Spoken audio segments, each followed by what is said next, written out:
Okay, good afternoon, everyone. This is Jerry Zaremski, the director of the local news network at the University of Maryland's Philip Merrill College of Journalism.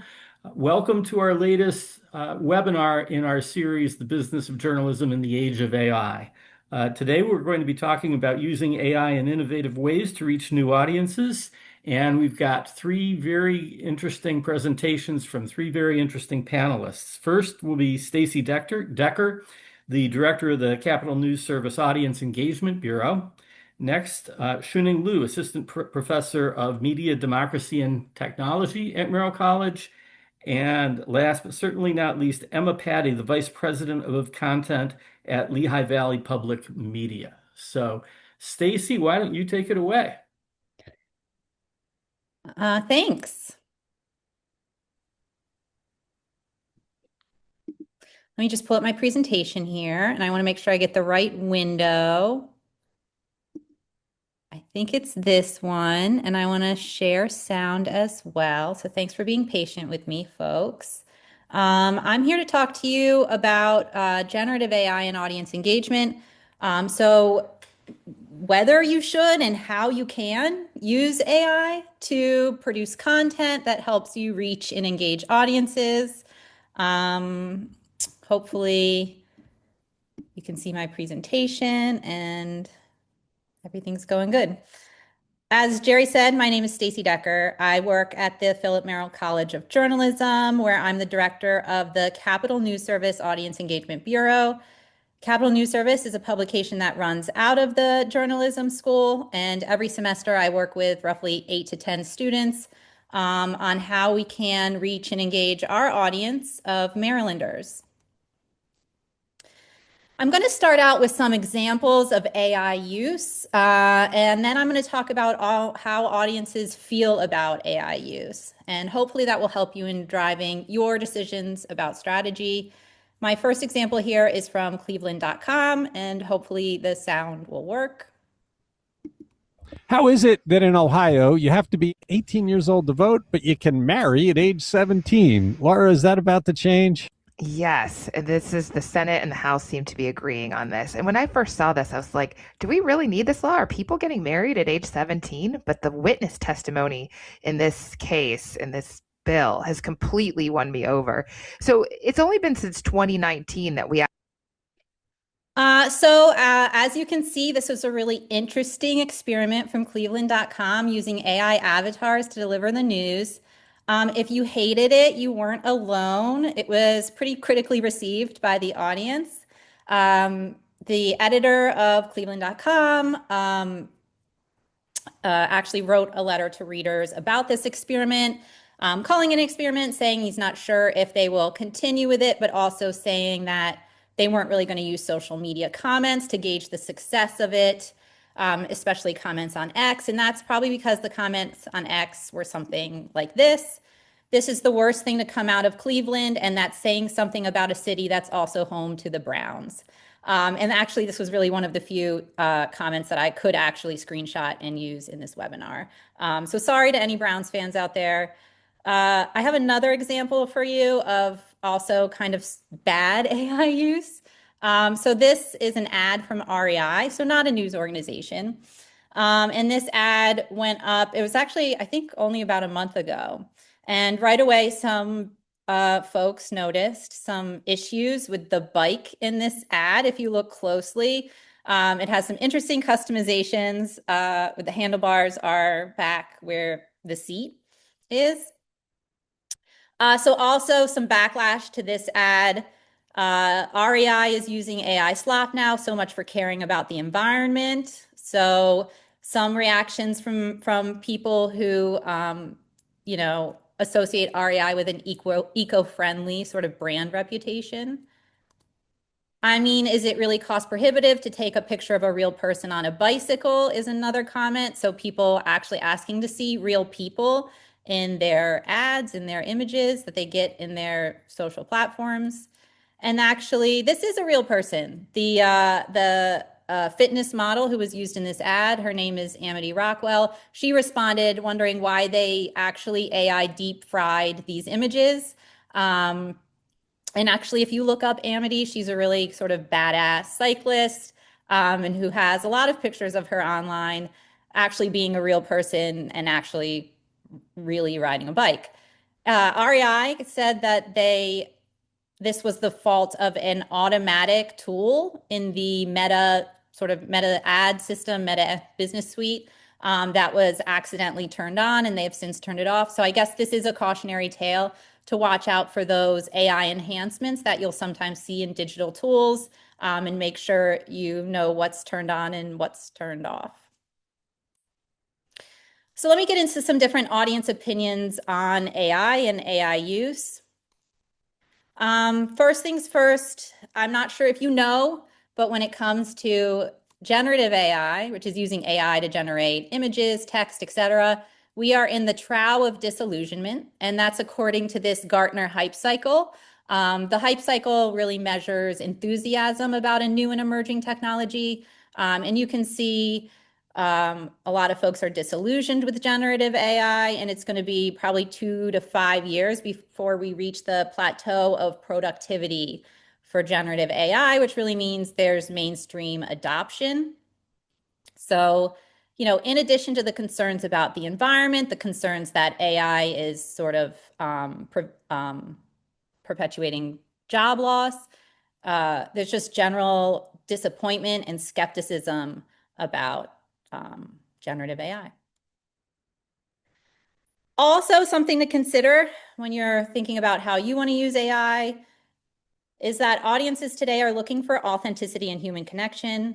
According to the most recent report from the Reuters Institute and the University of Oxford, the Digital News Report, 32% of Americans now get some news from news creators weekly. And why are people looking to creators and influencers? A lack of trust in mainstream media is a key driver, but also people find them entertaining, relatable. They seem to be their true selves, and they're people that they can connect with. So keeping that in mind as you go to build out your strategy for AI use, is that people are looking for human connection, authenticity, relatability in their content as well. Some say newsrooms should never use AI, but that number is actually dropping. And this data is from Trusting News, who surveys news consumers about this issue. And they say the percent of news consumers who say news organizations should never use AI under any circumstances is now down to 20%. When you look a little bit closer, you can see that when it comes to AI, audiences are more comfortable with certain uses of AI. So here, sort of at the top, in terms of comfort, editing the spelling and grammar of an article is something people are generally pretty comfortable with journalists doing. And that makes sense. That's one of sort of the tamer uses of AI. But as you go down this list, as AI stops being so much of an assistance or something that's creating efficiencies, you can see the level of comfort gets less and less.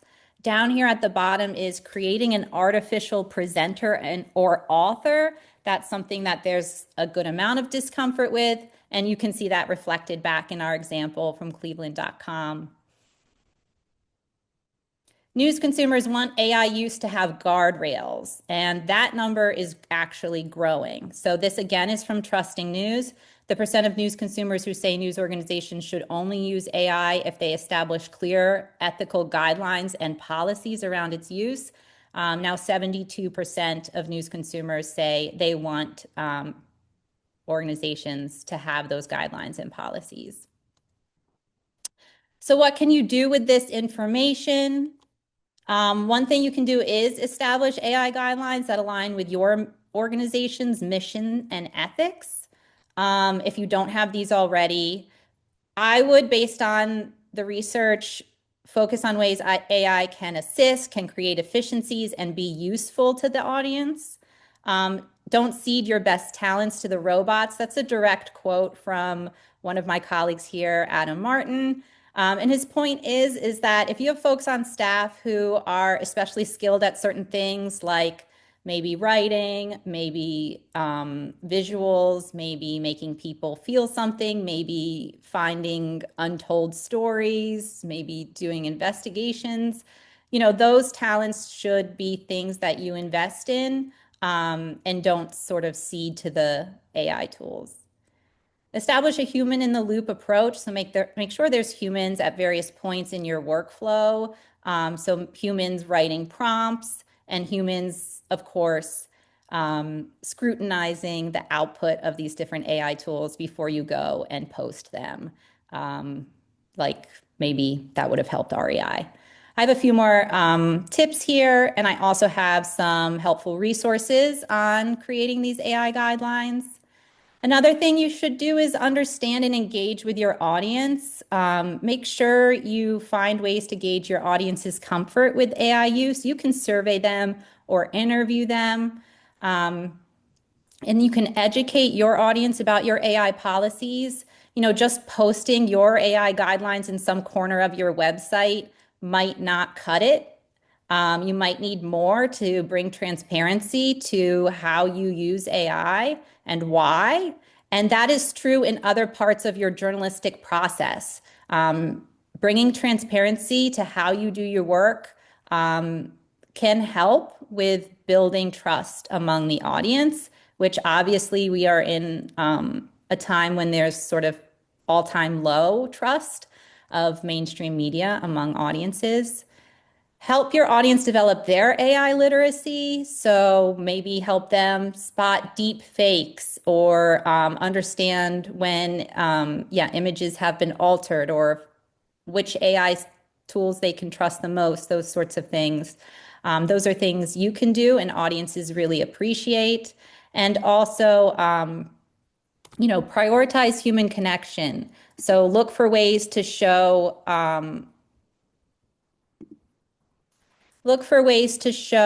that there's real people producing your news, and maybe even set up some in-person events with your audience. Those things are really important, especially today. I have some helpful resources on how to do this work as well. Lastly, look for strategic ways to use AI once you've sort of set your guidelines, set your guardrails, work within them to experiment and try things. You can use AI to help brainstorm headlines, news alert text, and newsletter subject lines. That's something it's pretty good at. At Capital News Service, we used ChatGPT to help us write a newsletter subject line. As you can see, I asked ChatGPT for an egg-related pun, and it gave us some really cringy, cheesy responses that made me just want to close it and not ever engage with it again. But as you can see, there was maybe like a seed of genius in there that we used to eventually produce our final subject line, which was egg prices crack a new record. Nice and short and sweet and no exclamation point. Thank you very much, ChatGPT. And this newsletter did really well. It had a 47% open rate, which is really good for us. You can use AI to help with your social media strategy. So I found this is something that the chatbots are actually pretty good at. Can you provide me some general advice to improve my TikTok videos? Pretend you're posting this article to a given platform. How would you promote it? Again, you have to scrutinize the output here. ChatGPT is the one I work with the most. It will put in like too many exclamation points or emojis. The cheese and cringe factor is really high. So my last idea here, it comes from other news organizations, and obviously it's a bigger investment, but give your audience AI tools they can use themselves. These are, 3 examples from news organizations: Chronicle of Higher Education, Spotlight PA, and the San Francisco Chronicle.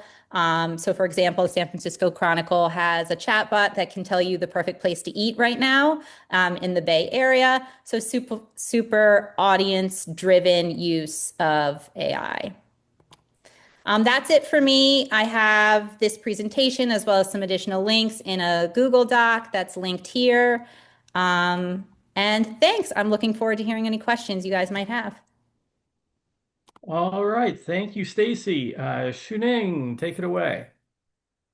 Okay, let me just share my desktop with all you guys. Okay. So hello, everyone. I'm Shuning Liu, an assistant professor at Merrill College. I research audience engagement and user comments, and I also teach courses in social media and audience engagement. I'm very honored to join the speaker series today. Today, I will explore whether AI-generated summaries can engage audiences. So I will first introduce you the background of this topic, walk you through 4 prototypes of AI summaries in news industries, then discuss their promises and pitfalls, and conclude by how to use them in a responsible way for audience engagement in today's media environment. Okay. So one of the biggest problem in today's media environment is audience drift. So first, interest in news is falling. According to the 2026 Digital News Report published by Reuters Institute of Journalism Studies, the number of audience who are interested in news has declined by an average of 13% across markets since 2021. A quarter of the public are now casual or passive news users who only consume news once a week. Secondly, many people have adopted this called like news find me mindset. So they assume important information will reach them through friends, social media, or AI recommendations, so they do not need to actively seek news. Thirdly, journalism competes in a fragmented attention environment. Audience nowadays move very rapidly between platforms and tasks. According to the Nielsen Norman Group's report, the average attention span drops to lower than 8 seconds in 2026. So news organizations these days now face the difficult questions. How can they lower the initial cost of engaging audiences without lowering journalistic standards? So one response I have here is called TLDR, too long didn't read. The phrase emerged from online forums and social media such as Twitter, but the underlying idea is very familiar to journalism. So nut graphs, subheadings, bullet points, snippets, sidebars, Q&A formats, all these can help readers find important information very quickly. So these formats recognize that audiences arrive here with different levels of time, interest, and background knowledge. And AI summaries are a more adaptable version of this long-standing editorial function. So now let me show you 4 prototypes of AI summaries in news consumption context. So the first one is what I called a gateway to news. So this Google AI overview answers a search query of the recent total solar eclipse and points users toward 2 news sites. One is The Guardian, the other is CNN. So this reflects the way that many people encounter journalism these days, right? Through searching the keywords followed by an AI-generated answer, rather than going to the publisher's website directly. So in this case, the overview reduces the effort needed to understand the topic, while its source links offer a path into the full story on the news websites. The second example I show here is what I call a snapshot of news. So here, the summary appears directly on top of a news story published on news website. So here is Yahoo's news website. The on-site summary can quickly explain what happened, why it matters, and what readers need to know. So it is especially valuable for complicated or developing stories like this fitness chain's bankruptcy. So audience can just read the key takeaways and get a snapshot of what the news story is about. So the third one I include here is what I called the news concierge. So the USA Today example combines a news summary with a news chatbot. So the summary provides quick orientation of the news story about the DC crime rates, right? And the chatbot lets readers ask follow-up questions, and you can navigate beyond the news story itself. So this changes the experience from receiving condensed information provided by AI passively to actively navigating the news with asking questions directly with the chatbot. So the last example I put here comes from the Washington Post. Here, AI summarizes the audience conversation in user comment sections rather than the article itself. So when a story has hundreds or thousands of user comments, it's really hard for audience to navigate what the other audiences are discussing about. And in most cases, the loudest or earliest voices can dominate the conversation. So the post use AI to summarize what the comments are about and help the subscribers to see their peers' dominant takeaways, their sentiments, without reading every single user comments. So I call this town hall whisperer. It does not replace a conversation. It helps readers understand the patterns and features of the conversations. So these examples point to several promises held by AI summaries in audience engagement.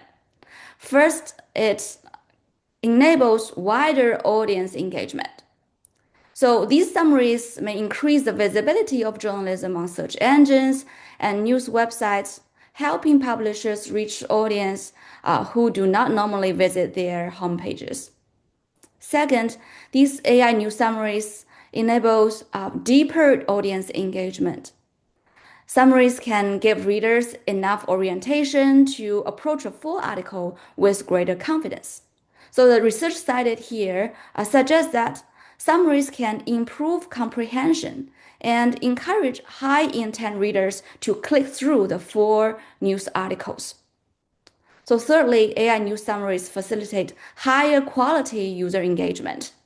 My own study proposes that summaries of user comments could filter out low-value noises, such as irrelevant user comments, uncivil user comments, and thus encourage more thoughtful, deliberative participation among audience members.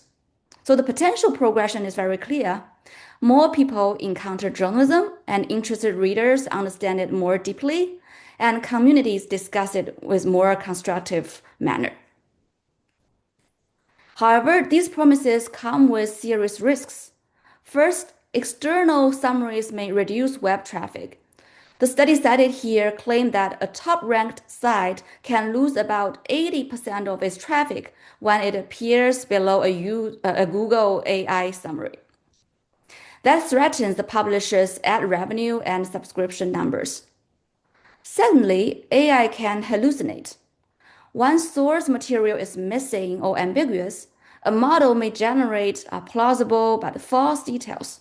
In journalism, a fluent error is still an error, right? And thirdly, summaries can lack journalistic values. So each AI summary decides what to include, omit, and emphasize.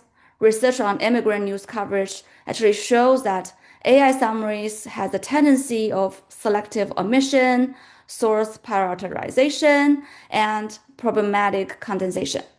So a summary can therefore contain accurate sentences while still distorting a story through its choices. Here, I propose 3 practices with the hope to help address these pitfalls, which also echo what Stacey just touched upon. First, keep humans in the loop. So journalists and editors should validate and refine summaries, especially for sensitive and developing stories, to ensure AI summaries to be accurate and fair. Second, I suggest newsrooms to practice meaningful transparency. So I conceptualize here the 5W and H of AI summaries. The audience should understand who created or reviewed an AI summary, what system and AI model was used, when this model was updated, and why AI is used in the first place, or how the process worked. Third, newsrooms should invite audience to give feedback. Readers should have the options to flag errors, omissions, or biases in the AI summaries, and their feedback can collectively audit the system and help news organizations to improve it. So the end goal here is not to automate judgment away, but to use automation while strengthening editorial judgment and public accountability. So AI summaries can serve as a gateway, a snapshot, a concierge, and a town hall whisperer, which have a lot of promises and potentials. But a summary is not valuable simply because it is short, fast, or generated by AI. Its value depends heavily on whether it helps people discover, understand, and discuss news so that they can become informed and engaged citizens in democracy. And with human oversight, transparency, and audience feedback I touch here, AI summaries can strengthen the relationship between journalism and its audiences. And thank you very much for your attention and look forward to your questions. All right. Thank you, Shuning. Emma, what do you have to tell us? All right, my turn to make sure this thing is going to work. Nope, that's not what I want. We all have it, right?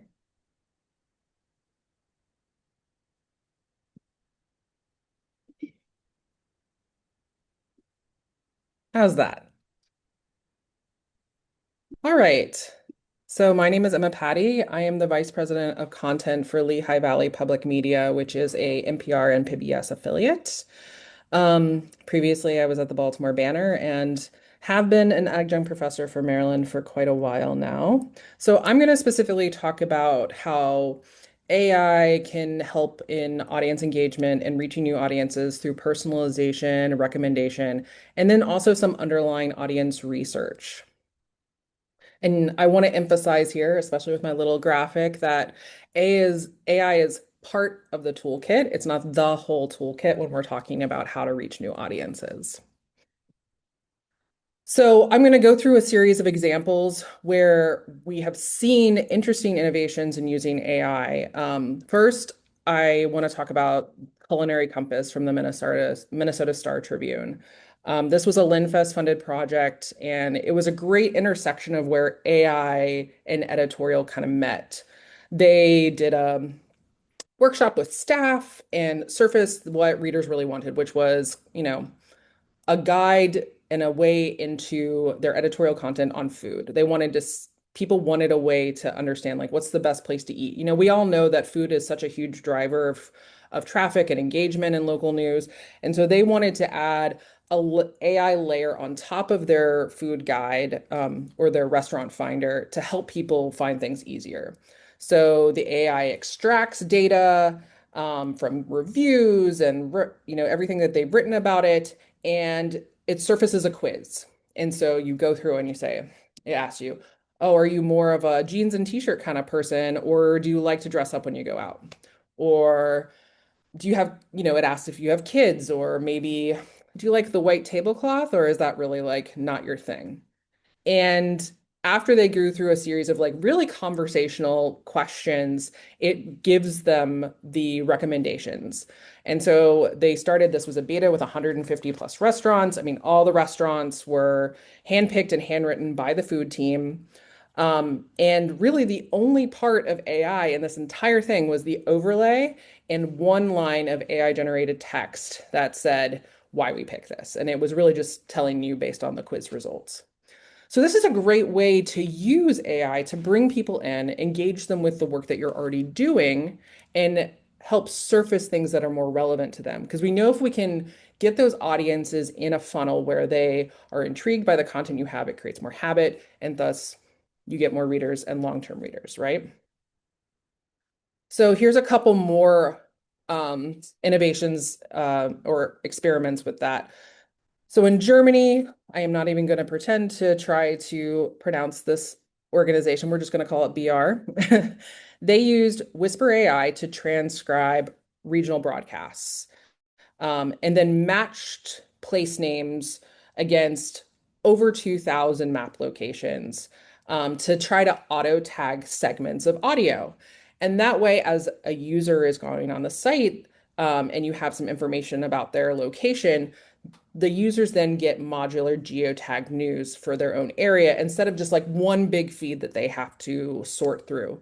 So really, again, using AI to surface information that's the most relevant for our users. And I love what the city did with this like coverage, audit, and navigation tool. They had a GPT extract, geo information from articles and then validated it against a bunch of planning data and readers are now able to browse stories by their own neighborhood. And the thing I love about it too is it also showed them that there was a real coverage gap in Staten Island. So not only did it provide a personalization engine, it also gave them feedback on what they needed to do in order to better serve their area. Now this, as you got personalization, and then you can also use AI as an overlay for recommendation. And the Times of India did a really good job of this with their product called Signals. And Signals is part of their subscription only product. So it is a good part of their value proposition to get people into their subscription funnel. But what it does is it's a real-time recommendation engine, and they use their analytics tools. Um, but they're producing so much every single day. It was hard to kind of keep track of everything. So Signal uses data to cluster stories by live reader behavior. And then recommend those based on like what at any given moment people are interested in. But then it can reset so that recommendations can track like the news cycle rather than surface against old reader habits. And that's just in how things are ordered, like essentially on their website. The editor can still control, and have editorial control over like the top 5 spots on their homepage, but this helps fill in the rest of their sites with essentially a more personalized recommendation engine. And you can see here that it had tremendous results. An 85% improvement in website click-through rate is insane, right? 30% increase in app engagement. And the interesting thing is, 50% of the recommended views come from stories older than 2 days. And I don't know you, but like, we think about in the news cycle, the life cycle of a story can get really, really short. But so much of what we produce has so much value beyond that first day or two push.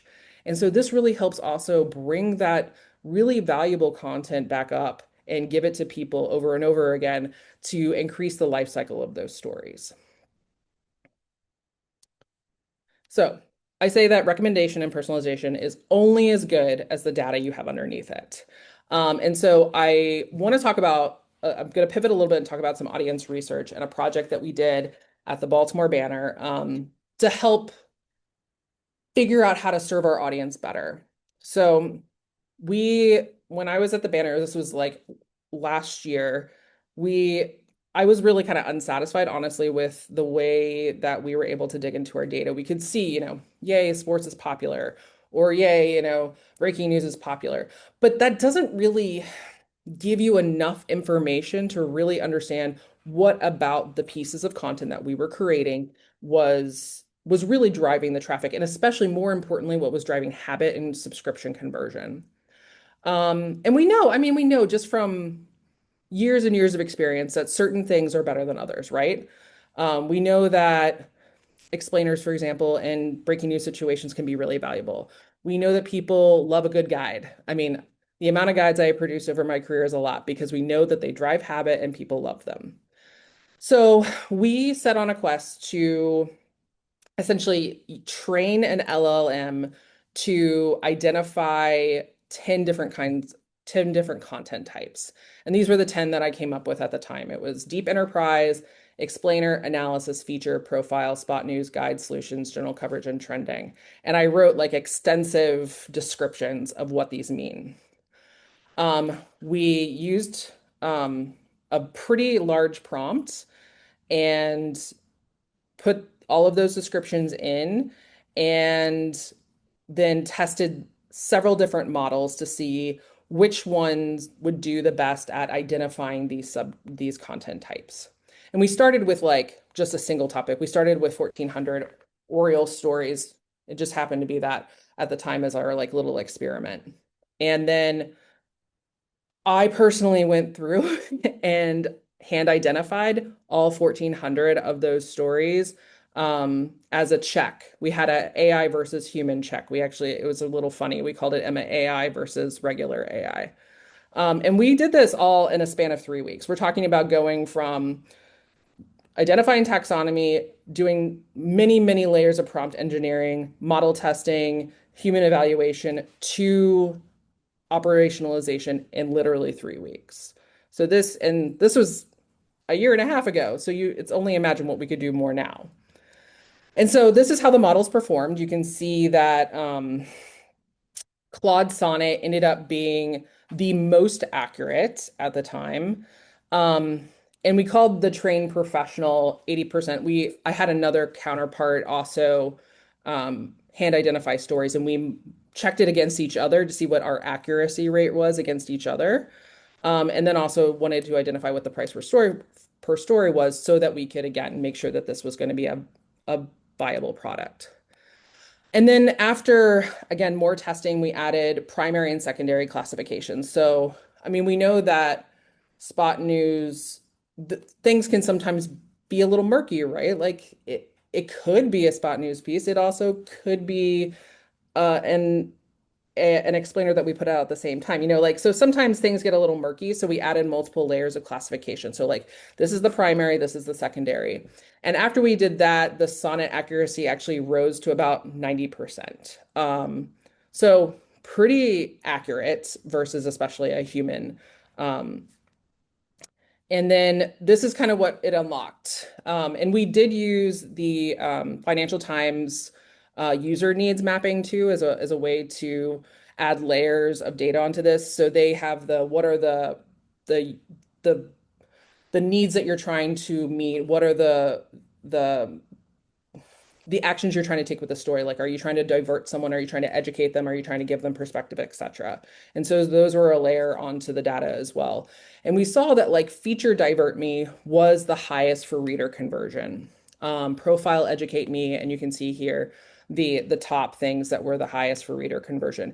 And what that did is it really told us, especially as we're approaching different news moments, what are the levers that we can pull to not only get the news out there, but also to get that really important habit and conversion going. So this was a really valuable project. They ended up taking this a lot further than I did after I left. But it just gave us, the AI gave us so many more tools in our toolbox than a human could actually do. Like it took me a while to do those 1,400 classifications.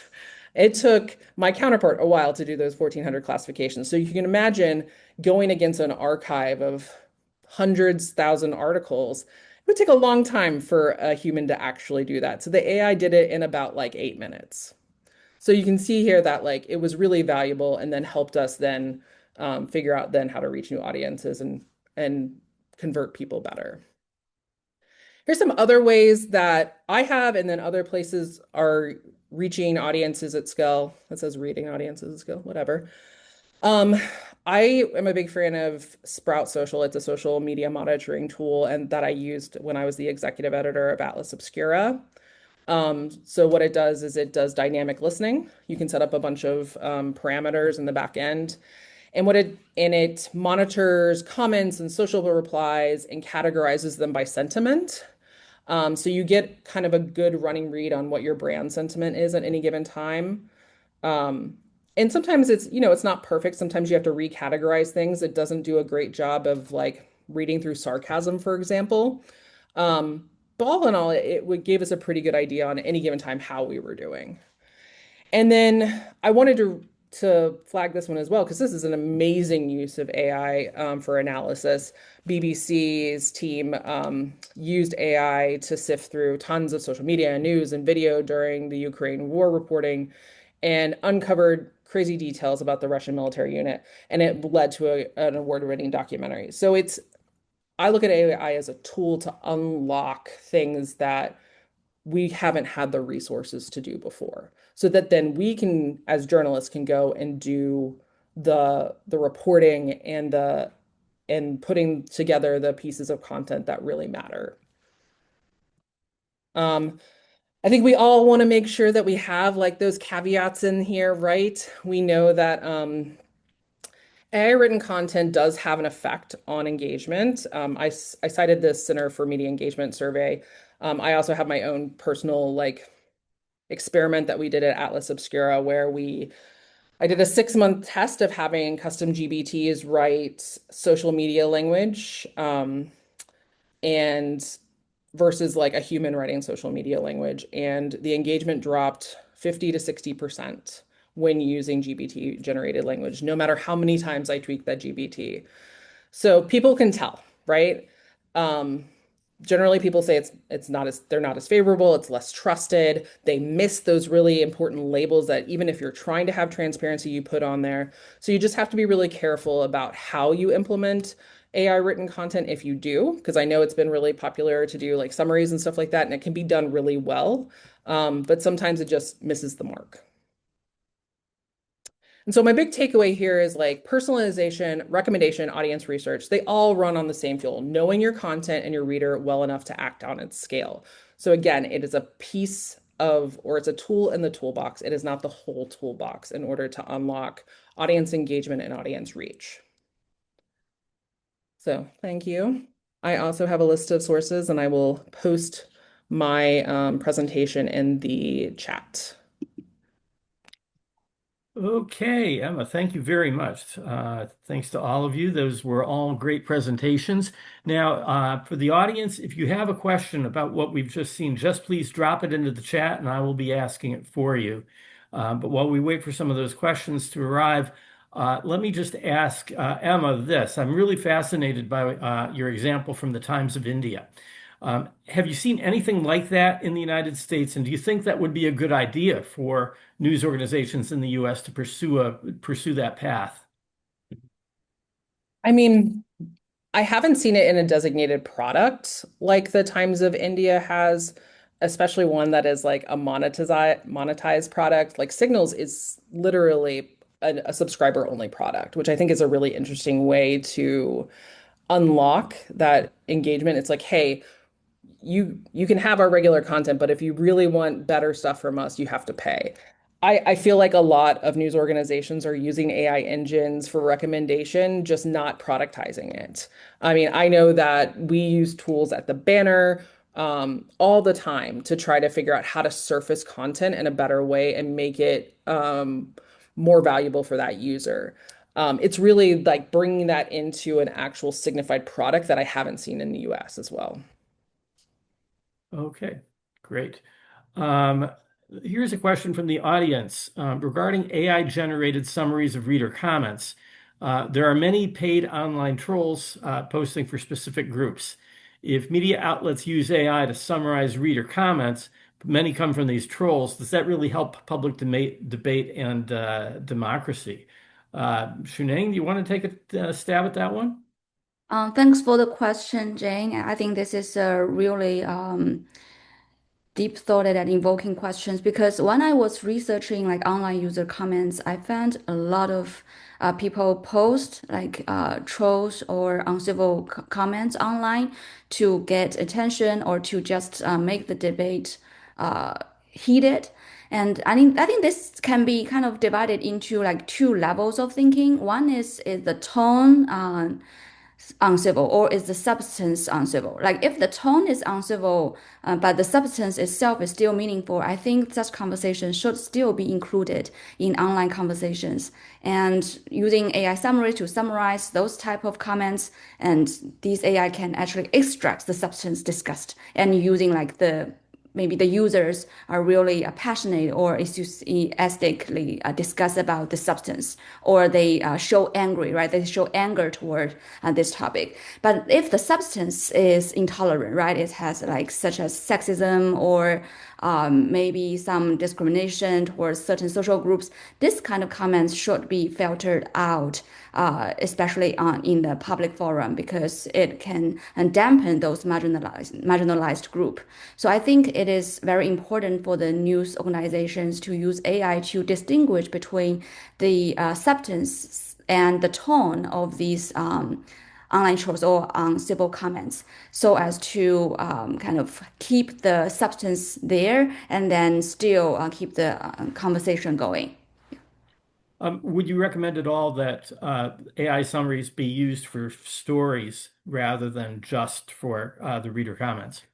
Yeah, I saw a question on like whether I should like encourage local news outlets to use AI summaries on their websites. I think news organizations should experiment with AI summaries in the first place because AI summaries can serve two purposes. One is to inform low intent users. What do I mean by low intent users? It means that they are not very interested in news, but when they come across those AI summaries, they still know what is happening. And AI summaries can also help to engage these high intent users. So if I'm highly interested in news, when I read those news summaries, I will delve into the content. So I encourage news organizations to experiment with AI summaries and also embed links in each of the bullet points to those related stories. So in that sense, those people who click through the summaries can also get more information, exposure themselves to those news stories. Okay, great. Question I think that Stacey would be good to answer here. One of our guests says, I have almost 15,000 contacts on LinkedIn, but when I make a post, it only gets viewed by approximately 100 of my contacts, uh, unless I pay to quote unquote promote it, which I can't afford to do. Any hints on getting more views on LinkedIn? Thanks, Jerry. I feel this is a little bit of a tangent, but that's cool. I actually really love LinkedIn, and I would suggest folks don't sleep on LinkedIn. That's something I say. Actually, Emma and I previously worked together at a place called Education Week, and that was a great place to promote content on LinkedIn because it was a very sort of B2B type of publication. So first, my first question would be like, is the audience you're trying to reach on LinkedIn? That's a good thing to ask. And then in terms of strategies on LinkedIn, like other social platforms, it's great to have people with large followings repost your content or like it. And also, LinkedIn has a newsletter feature that I would suggest people check out. It's like almost like you can sort of create your own Substack situation within LinkedIn. Okay, great. Couple questions for Emma here. Um, Hold on, that question just seemed to disappear. I was about I to mean, read I it. just honestly just chimed in on LinkedIn too. That was me partly. Oh, okay. Do you want to add something on LinkedIn before we get to this next question? Well, I mean, I think Stacey is right. I mean, you have to really think about what the audience is on LinkedIn. It's a very business forward audience. And I was saying time of day and day of week is so important on LinkedIn too. You have to think about when are people checking LinkedIn? It's generally when they're at work. It's generally when they're at their desk. It's in the morning. It's at noon. It's generally earlier in the week than later in the week. And so you have to really kind of game plan your posts and think about what you're doing and who your audience is. And I think LinkedIn also really values authenticity. I see when people get a little bit more personal and authentic with their experiences and then link it back to business is when posts tend to do a little bit better. Also, don't sleep on video on LinkedIn. It's actually quite good from an engagement perspective. I tend to notice a lot of copy on LinkedIn that seems to be, frankly, AI generated. Do you folks notice that too? And is that a concern at all? Well, for me, it means that the tone of the work is being very homogenized, I feel like. And so, you know, using AI, and I know the question to me is also about AI written social copy. AI written social copy is very obvious. People think that it's not, it is. I mean, even if you try to tune out some of those phrases, it will eke in. And it also gives everyone the same kind of tone of voice. And so even if I like thought prompt on I use Claude, if I have thought prompt on Claude to like figure out what I'm going to write, I still end up going in and adding my voice. Voice is just so important and it makes you more approachable and accessible and frankly feel real on these platforms. And that's why I keep saying I think that authenticity is just so important, especially even on LinkedIn. Is uh, is AI any better at suggesting headlines than it is at suggesting social media posts?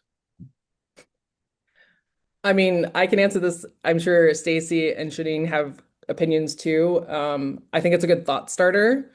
Um, but again, like it really depends on the style of headline you're going for. If you want a straight news headline, it's probably not going to be so bad.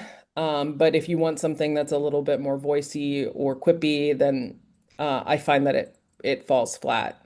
But I think it's a good place to brainstorm and get some ideas.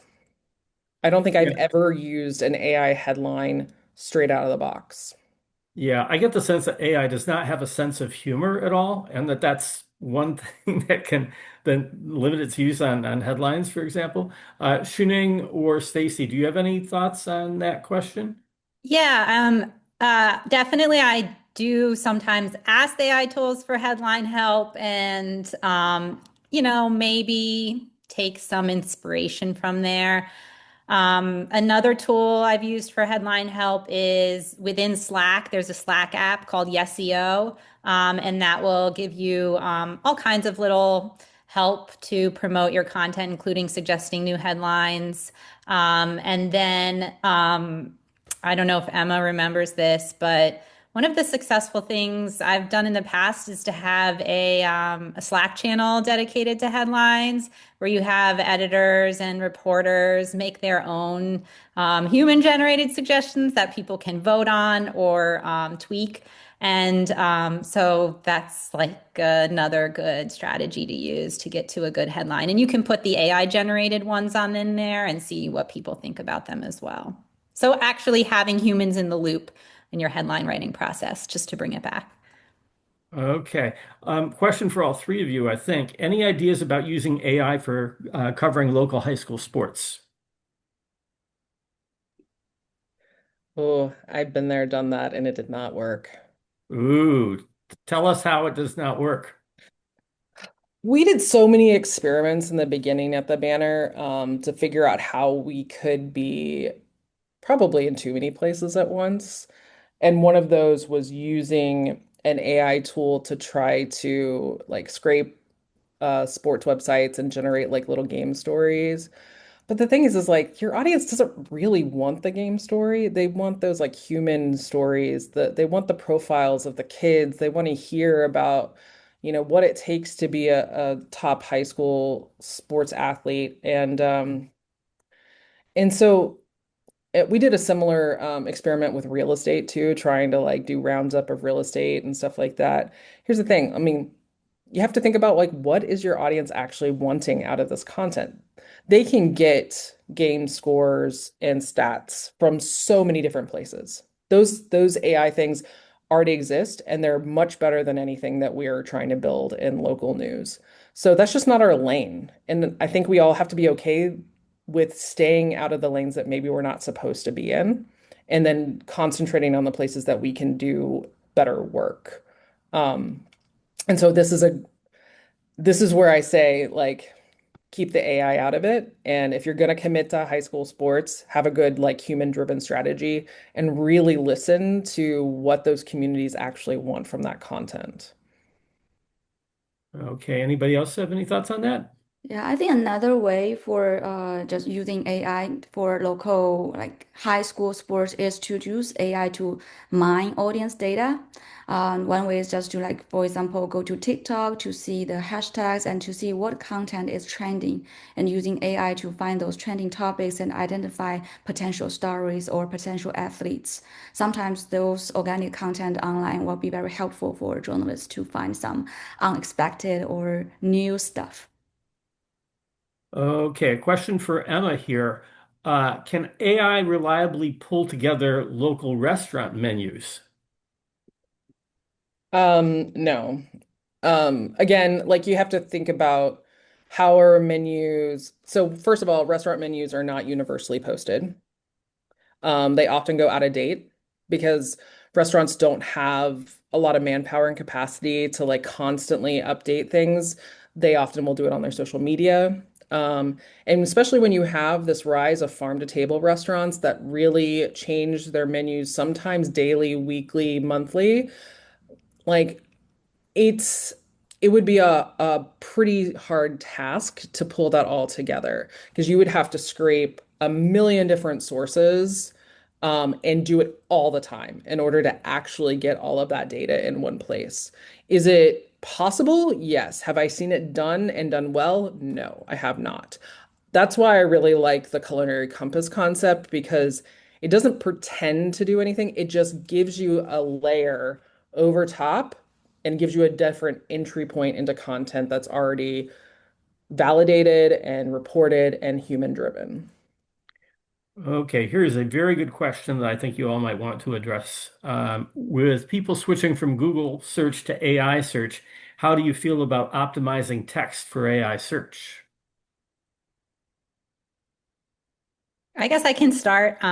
So as many people know, now with AI summaries right there in the Google search, a lot more users are getting their answers right in the Google search and not going to websites, to get the actual news article that has the information.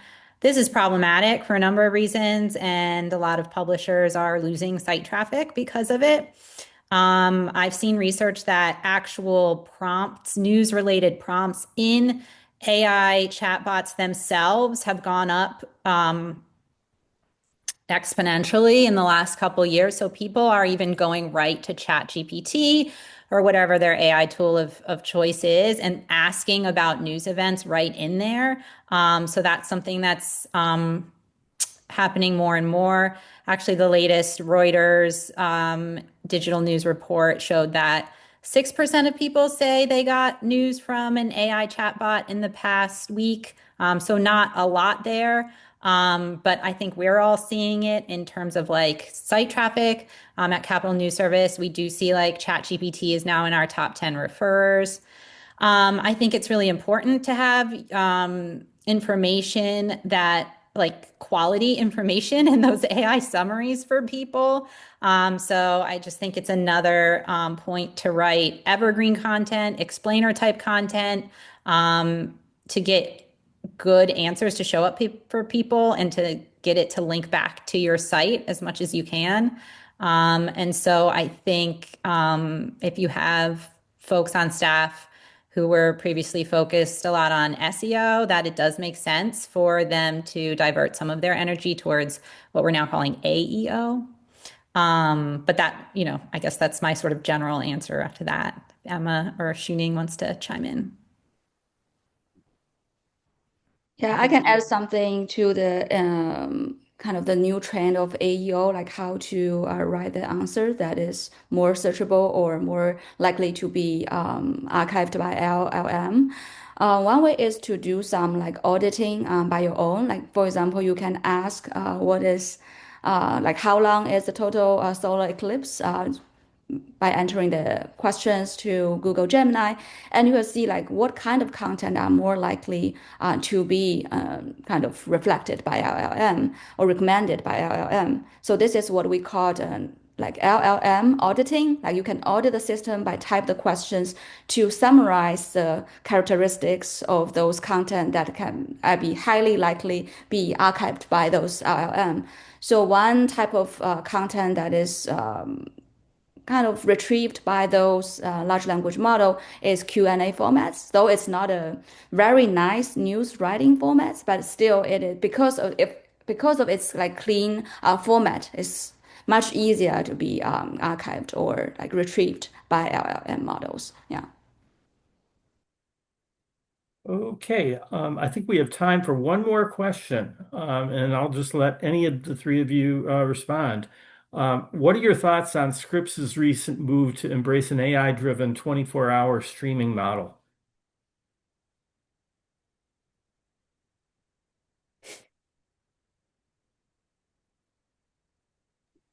I don't know if I have a real opinion on it. I mean, my biggest question is like why, right? Like what I would be very interested by the business decision behind that and why they think that their readers need that kind of streaming.